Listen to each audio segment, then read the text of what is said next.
What's going on, guys? Welcome back to a brand new video. And in today's video, we are going to be talking about cyberspace once again, because it seems like a lot of journalist impressions have come in about cyberspace, and we're going to read through some of them and also talk about how this may go in Sonic Frontiers. And if you're new here to this channel, make sure you hit the subscribe button so that way you can stay on top of Sonic Frontiers discussions, news, and videos all around. But anyway, let's hop into it. So we have a few sources to look at when it comes to the cyberspace impressions, as well as new information about cyberspace that has actually not been talked about yet. Looking on Resetera, we have a post from a person that got to play the game, Sam Red, and this is how they describe their experience with cyberspace. They say, you need items from the open world to unlock each cyberworld portal. My demo began a few feet in front of one portal without any indication of what it is or why it was there. I had to turn around 180 degrees to notice it about 20 paces away. Each cyberworld stage has the same 4 objectives: completion time, harder completion time, number of rings, and number of red coins. Well, red rings, we know what he means. You get an item for each of these completed objectives to take back into the open world. The Summer Game Fest demo I played didn't clarify exactly what the cyberworld items did, or I just misread it / missed it. And this is a very interesting part of this post, because he confirms that 2D is coming back in cyberspace. It's crazy because you have to actually see it in the trailer. Maybe we've seen Sonic going through a loop in the newest trailer, but you can't really tell that it's going into a 2D section. But anyways, he says, as the trailer shows, some of the content is 2.5D side-scrolling. Someone's behind the back, and the camera perspective will switch mid-level depending on what a certain section wants to emphasize. Now, this is a little confusing, but he goes on to say, Sonic Origins of the all-time boost meter applies in Cyberworld. I'm not sure what that means. I feel like he said Origins even though he means a different game. This guy doesn't really seem like he's that much of a Sonic fan, but we'll just keep on reading. Hold RT/R2, and if you got enough stamina bar, you can ramp up your speed immediately. The Summer Game Fest demo had a maxed out stamina meter for all gameplay, so I'll be curious to see how this is meted out and whether any insane completion times will demand that players go into the open world, beef up their abilities and stamina meter, and then return and try again. The balancing act of routing for rings / red coins and high completion times felt good in the 3 levels I played. I wanted to go back and try again, and I really like how they added spice to Origins open world flow. Like go do a linear classic level and come back to hunt the open world for more shinies and challenges and repeat. I see where the problem is. He keeps calling Frontiers Origins.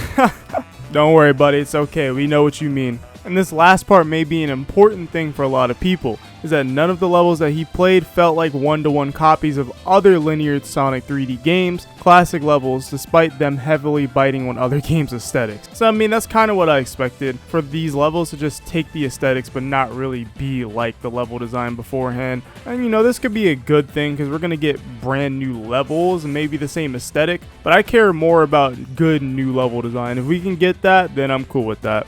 And Sam Red spoiler tagged another statement that says Eggman showed up in a cutscene at the end of the 3rd Cyberworld stage I played, as if he'd been warped in against his will. That's pretty interesting. Obviously, we know there's a new villain in this game, so it's interesting to see Eggman kind of be in there. But it also seems like Eggman has set up like stuff all in the world as well. So I wonder if he's going to be an enemy in this game as well, but not just the main enemy. Maybe he teams up with Sonic more along the lines of Sonic Adventure 2 rather than how he did it in Lost World. Now, with that aside, we have the Polygon article, which talks about their experience with Sonic Frontiers cyberspace stages. The writer of this Polygon article said, I played through 3 different cyberspace levels. 2 were 3D courses in which the camera raced behind Sonic, similar to the Sonic Adventure games. In the 3rd, the camera spun around to Sonic's side, turning the 3D course into a scrolling 2D level, a la classic Sonic the Hedgehog. All 3 courses were pure Sonic. I strung together jumps and slides to maintain Sonic the Hedgehog's speed, bouncing from obstacle to obstacle, dodging enemies, collecting rings, and hurtling through checkpoints to reach the next set of boosters, bumps, and rails. Granted, Sonic has no roll ability in this game, that we know of at least, but these levels still felt satisfying and fun to play.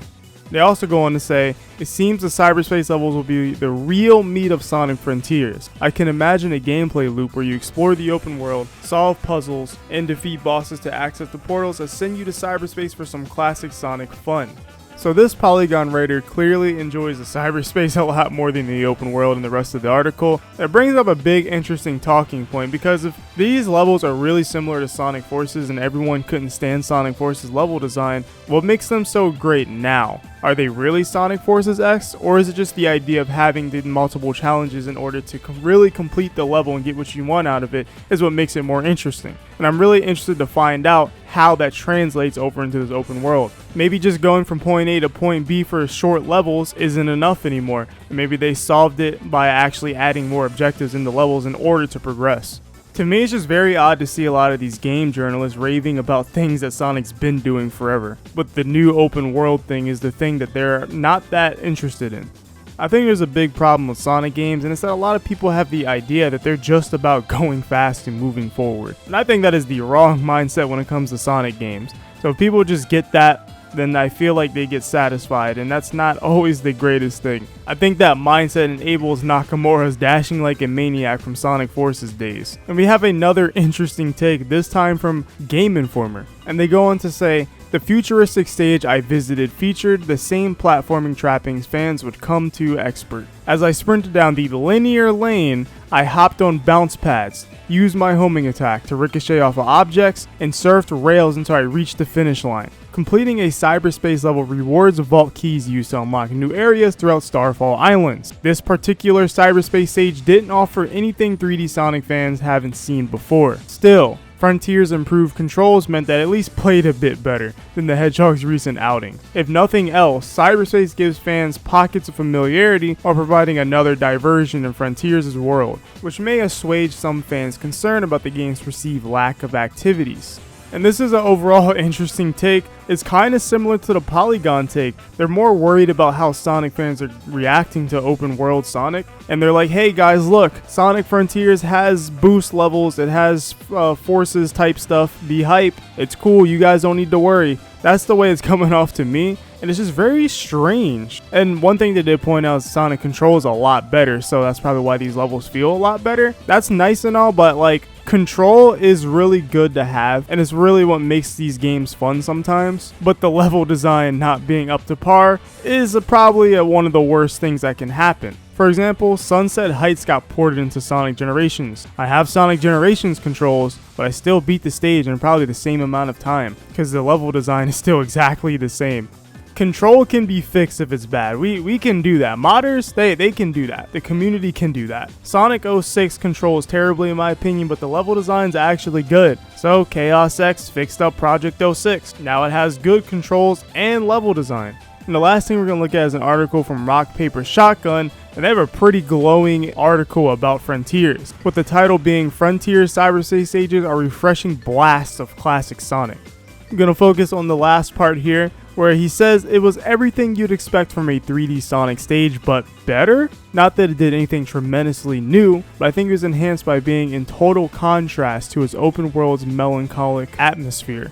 Excellent drum and bass assaulted the eardrums, yellows and reds popped, and you'd string together combos off boost pads and into rails, then dodge spikes with adrenaline oozing out of your eyeballs. This guy thoroughly enjoyed playing this. This guy also goes on to say that Cyberspace is the antithesis of Frontiers' open world, with it being colorful, loud, and focused.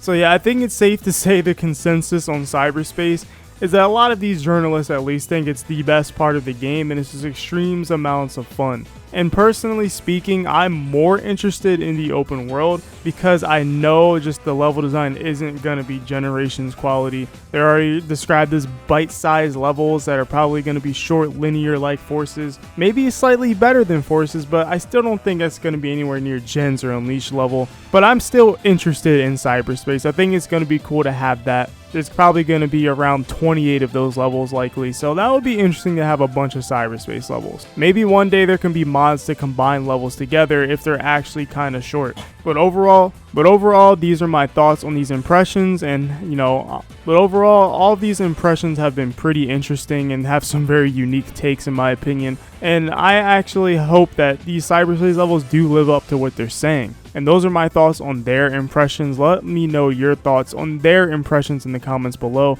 Are you excited for Cyberspace? Are you not excited for Cyberspace? And make sure you guys hit subscribe so you can catch more like this. And like always, I'll see you in the next one. Well, whatever happens, happens.